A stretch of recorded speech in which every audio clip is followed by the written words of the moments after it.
Assalamualaikum warahmatullahi wabarakatuh.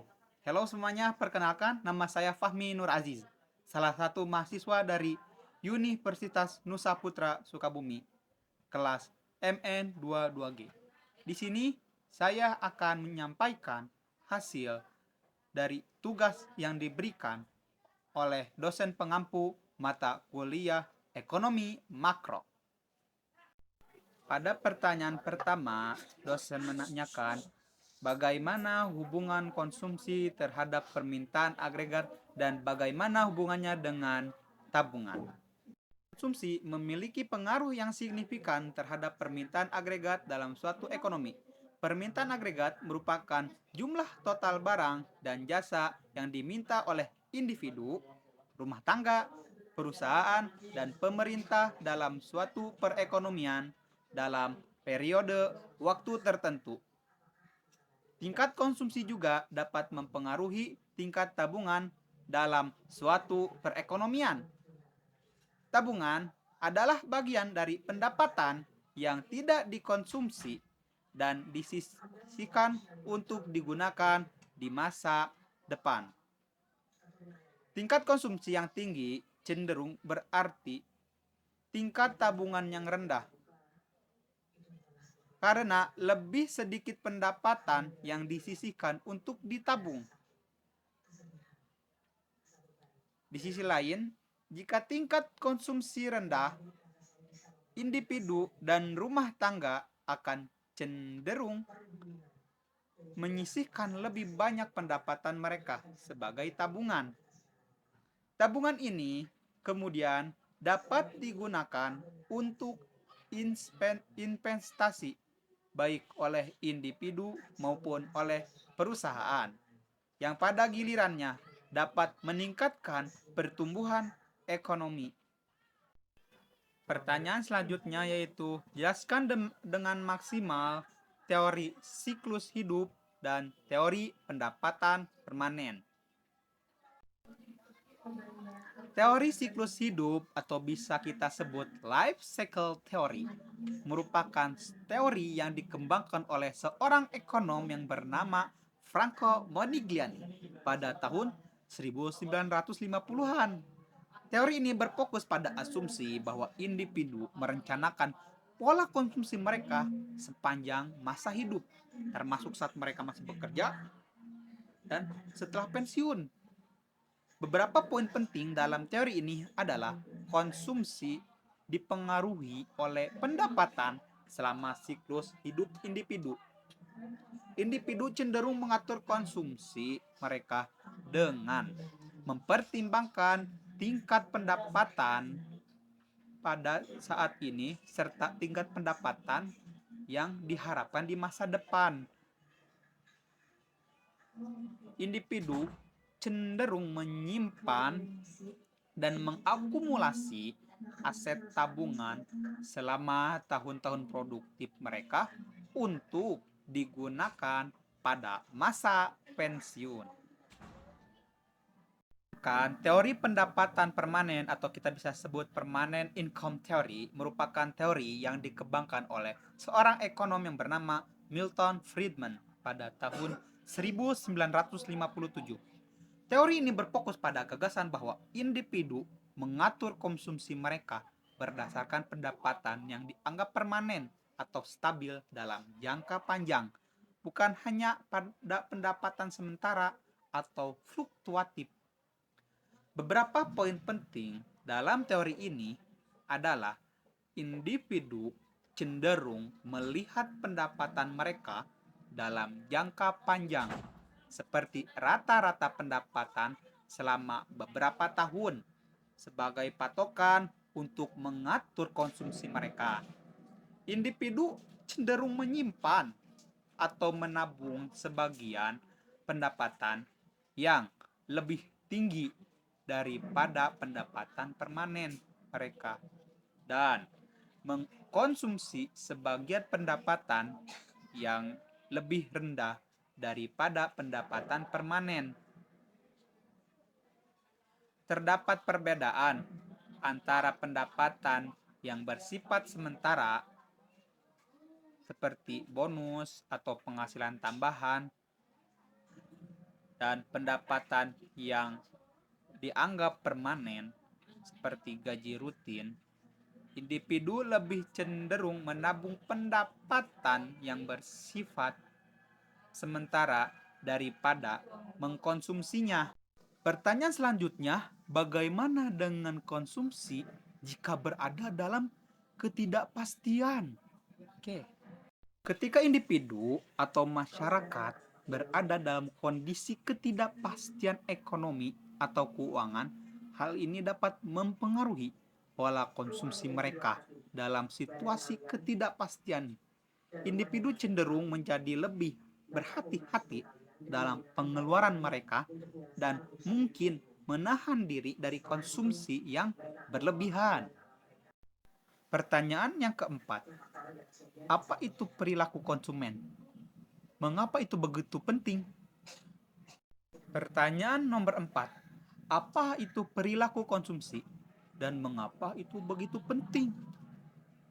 Perilaku konsumsi adalah sebuah keputusan atau tindakan individu atau rumah tangga dalam membeli dan menggunakan barang dan jasa untuk memenuhi kebutuhan dan keinginan mereka.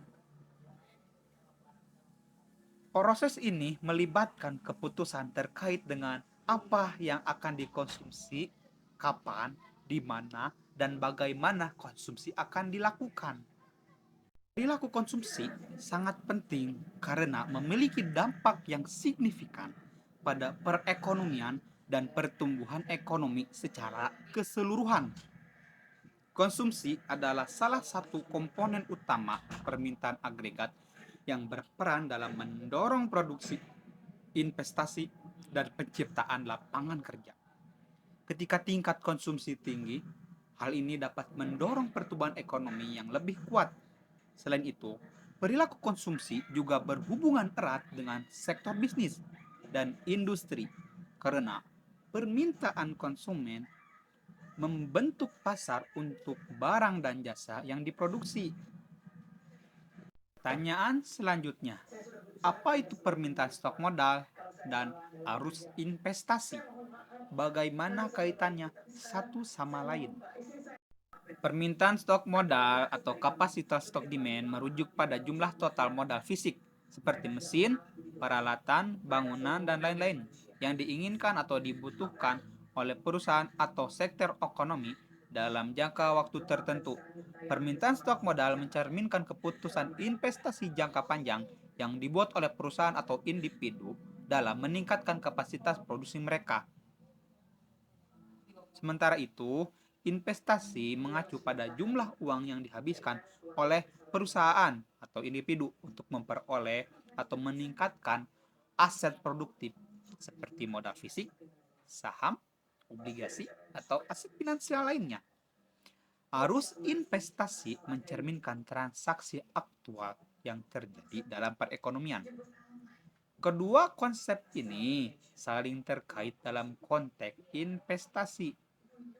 Permintaan stok modal dan arus investasi memiliki hubungan yang erat satu sama lain, di mana arus investasi mempengaruhi permintaan stok modal. Arus investasi dan permintaan stok modal cenderung meningkatkan permintaan stok modal ketika perusahaan atau individu mengalokasikan lebih banyak sumber daya ke investasi mereka, membeli dan memperoleh lebih banyak modal fisik untuk digunakan dalam kegiatan produksi. Ini meningkatkan permintaan terhadap stok modal dalam perekonomian. Sebaliknya, arus investasi yang rendah atau menurun cenderung mengurangi permintaan stok modal jika perusahaan atau individu mengurangi investasi mereka. Maka, permintaan terhadap modal fisik juga menurun. Faktor-faktor yang mempengaruhi investasi dan permintaan stok modal ialah suku bunga, harapan ekonomi, kebijakan fiskal dan moneter, regulasi, perkembangan teknologi, dan stabilitas politik yang dapat mempengaruhi keputusan investasi dan akibatnya permintaan stok modal suku bunga rendah. cenderung mendorong investasi yang lebih tinggi. Oleh karena itu, meningkatkan permintaan stok modal, perubahan dalam tingkat pertumbuhan ekonomi juga dapat mempengaruhi permintaan stok modal. Jika perekonomian sedang tumbuh pesat, perusahaan mungkin perlu meningkatkan kapasitas produksi dengan meningkatkan permintaan terhadap stok modal. Tingkat persaingan industri dan peluang bisnis juga dapat mempengaruhi arus investasi dalam permintaan stok modal. Jika ada peluang pertumbuhan yang baik atau kebutuhan untuk memodernisasi fasilitas produksi, perusahaan mungkin cenderung meningkatkan investasi mereka dan permintaan terhadap stok modal dalam rangka mengoptimalkan penggunaan modal fisik dan mendorong pertumbuhan ekonomi. Penting untuk menjaga keseimbangan antara arus investasi dan permintaan stok modal. Pertanyaan selanjutnya, jelaskanlah apa itu subsektor investasi, bisnis fixed, perumahan, dan inventory. Investasi bisnis tetap ialah cakupan pengeluaran oleh perusahaan untuk memperoleh atau meningkatkan aset produktif jangka panjang, seperti mesin, peralatan, infrastruktur, dan bangunan. Beberapa poin penting tentang investasi bisnis tetap adalah sebagai berikut. Pertama, investasi ini bertujuan untuk meningkatkan kapasitas produksi dan efisiensi perusahaan, serta untuk mengembangkan bisnis mereka. Selanjutnya, pengeluaran dalam investasi bisnis tetap melibatkan pembelian aset fisik dan pengeluaran untuk perencanaan, perizinan, dan konstruksi. Investasi bisnis tetap cenderung menjadi indikator penting dari kepercayaan dan kesehatan sektor korporat dalam perekonomian. Contoh, investasi bisnis tetap meliputi pembelian mesin, produksi baru, ekspansi pabrik, pembangunan infrastruktur, dan investasi dalam penelitian dan pengembangan. Investasi perumahan mencakup pengeluaran untuk konstruksi, perbaikan, dan renovasi rumah tinggal, serta pembelian properti perumahan baru. Beberapa poin penting tentang investasi perumahan adalah sebagai berikut. Investasi perumahan melibatkan pembangunan perumahan baru dan pengeluaran untuk meningkatkan atau memperbaiki properti perumahan yang ada. Tingkat investasi perumahan dipengaruhi oleh faktor-faktor seperti permintaan rumah, tingkat suku bunga, hipotek, pendapatan rumah tangga, dan kondisi pasar properti.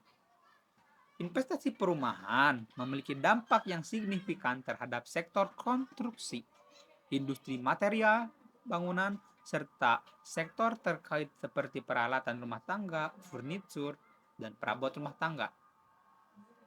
Investasi dalam inventaris, yaitu inventory investment, ialah suatu investasi yang mencakup pengeluaran untuk memproduksi, mempertahankan, atau menambah persediaan barang jadi atau bahan baku yang dimiliki oleh perusahaan. Beberapa poin penting tentang investasi dalam inventaris adalah sebagai berikut. Investasi dalam inventaris dapat berubah-ubah sesuai dengan tingkat permintaan dan produksi perusahaan. Perusahaan cenderung menambah inventaris saat permintaan meningkat dan menguranginya saat permintaan menurun. Tingkat investasi dalam inventaris dapat mencerminkan kepercayaan produsen terhadap pertumbuhan pasar dan ekspektasi peningkatan penjualan di masa mendatang. Investasi dalam inventaris dapat mempengaruhi siklus bisnis dan fluktuasi ekonomi secara keseluruhan. Perubahan dalam inventaris dapat mempengaruhi tingkat produksi, penyerapan tenaga kerja, dan pertumbuhan ekonomi.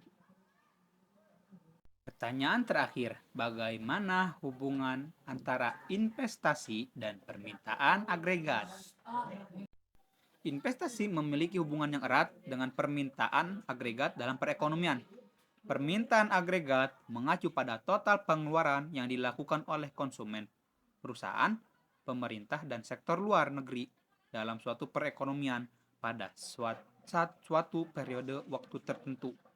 Investasi memiliki dampak signifikan terhadap permintaan agregat dan pertumbuhan ekonomi. Investasi yang kuat dan berkelanjutan dapat mendorong konsumsi, pertumbuhan lapangan kerja, inovasi, dan kemajuan ekonomi secara keseluruhan.